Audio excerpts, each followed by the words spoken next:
శ్రీకాకుళం జిల్లా పలాసకాశిబుగ్గ పట్టణంలో శ్రీ లోకనాథేశ్వర ఆలయంలో అరుదైన అద్భుత ఘటన చోటు చేసుకుంది. కార్తీక మాసం అంటే శివుణ్ణి భక్తులు కొలుస్తారు. శివాలయాలు రద్దీగానే ఉంటాయి. ఈ తరుణంలో లోకనాథేశ్వర ఆలయంలో అద్భుతమైన ఘటన భక్తులు చూసి పరితపించారు.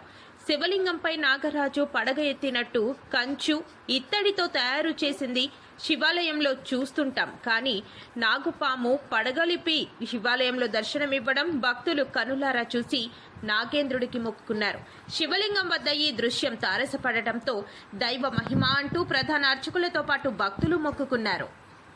శ్రీకాకుళం జిల్లా పలాసకాశిబుగ్గ పట్టణంలో శ్రీ లోకనాథేశ్వర ఆలయంలో అరుదైన అద్భుత ఘటన చోటు చేసుకుంది. కార్తీక మాసం అంటే శివుణ్ణి భక్తులు కొలుస్తారు. శివాలయాలు రద్దీగానే ఉంటాయి. ఈ తరుణంలో లోకనాథేశ్వర ఆలయంలో అద్భుతమైన ఘటన భక్తులు చూసి పరితపించారు. శివలింగంపై నాగరాజు పడగ ఎత్తినట్టు కంచు